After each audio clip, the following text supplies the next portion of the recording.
moving into Revelation chapter 18, we find that while chapter 17 focuses on the spiritual depravity and moral judgment of the false church of Babylon, chapter 18 looks at the social depravity and commercial judgment. In other words, chapter 17 examines the destruction of spiritual Babylon, while chapter 18 examines the destruction of commercial Babylon. Now here it's important to remember that Babylon is representative of three things. It's representative of the utterly corrupt Jerusalem, which has become the new Babylon of the Great Tribulation period. It's representative of the anti-Christian religion born out of the papacy initiated by the Holy Roman Empire under Emperor Constantine in 323 AD, and it's representative of the hedonistic society that craves power, money, prestige, and seeks to satisfy all manner of pleasure, no matter the cost. Now, it will help us to understand the correlation of events between chapters 17 and 18 if we consider that in the previous chapter we're being shown a heavenly view of the events surrounding the destruction of Babylon. This is the reason why the focus is on judgment as a result of the moral and spiritual depravity of mankind. Conversely, in chapter 18, we see a representation of the worldview of the same events. We'll notice the focus on those things which are seen by the people of the earth in this chapter, and we'll see these things as follows. In verse 9, we see the kings of the earth observing the smoke of her burning, that is, the smoke of the burning of the great city of Babylon. In verse 11, we see merchants of the earth weeping and mourning over her. In verse 17, we see shipmasters, sailors, and as many as trade by sea cry when they see the smoke of her burning. So we see the point of view here is changed from heaven to that of mankind upon the earth. Now beginning in Revelation 18:1 and continuing through verse 3, we see a first angel announcing the destruction of Babylon. Once again, we see this expression coming from the Greek metatauta, which means after these things. This gives a clear evidence that the vision being given to John in chapter 18 immediately follows those things in chapter 17. So he's given the vision in 17, and then he is immediately given this worldview vision in chapter 18. Again, there's another angel separate from those of the bowl judgments and separate from those of the view of Babylon in chapter 17. This is a messenger angel speaking with the authority of God and announcing the fall of commercial Babylon. The debauchery of the kings and merchants of the earth is announced here in verse 3. Their reward will be to be eyewitness to the destruction of the center of commerce before they themselves are judged.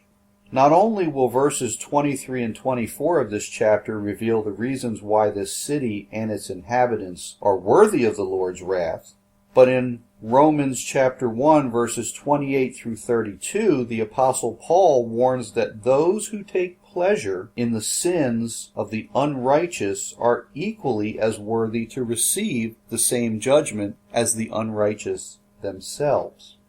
Thus, sin does not require active physical participation, because sin conceived in the heart is sin against the Lord already.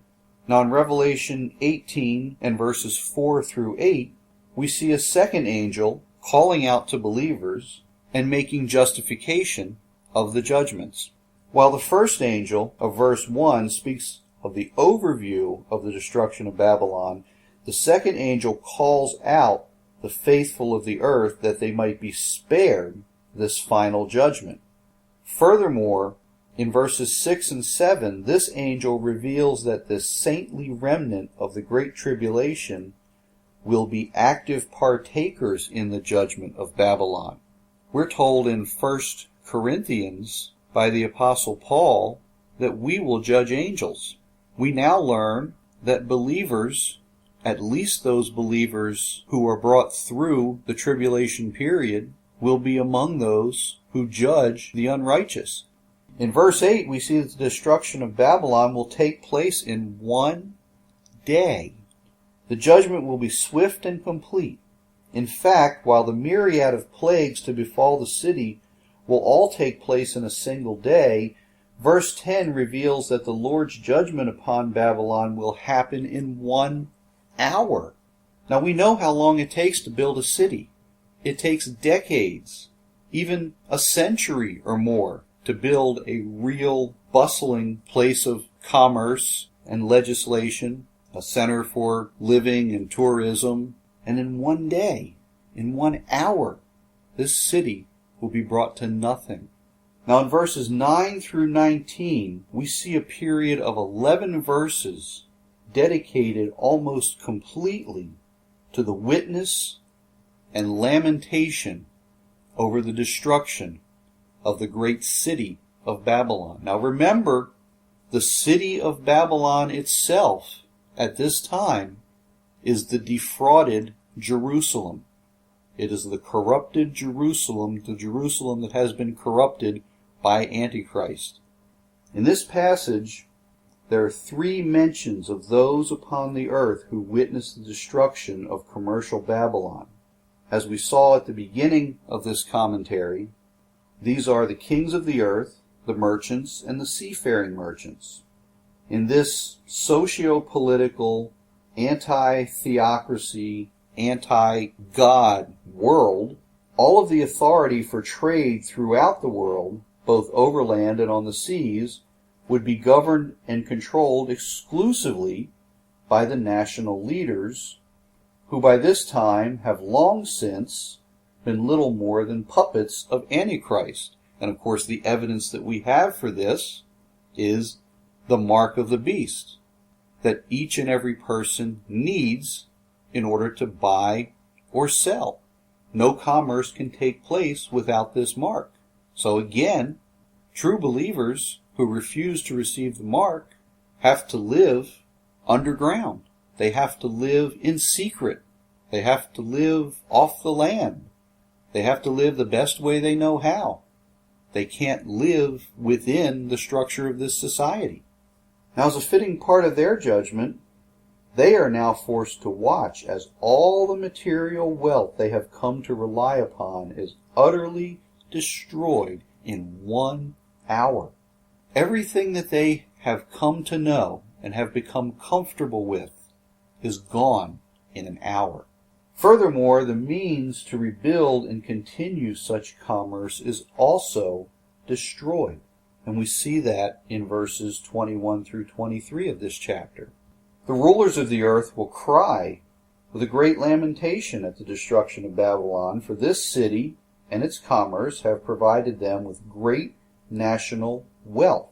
Just as is the case today, a wealthy nation is required to have a strong military and to maintain a powerful influence.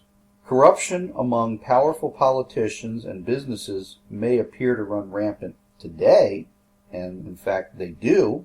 However, their works pale in comparison to those which will be done during the very brief period of the Great Tribulation. The wealth and power that they will acquire when joining with Antichrist as the world ruler will be lost even more swiftly at the time of this judgment.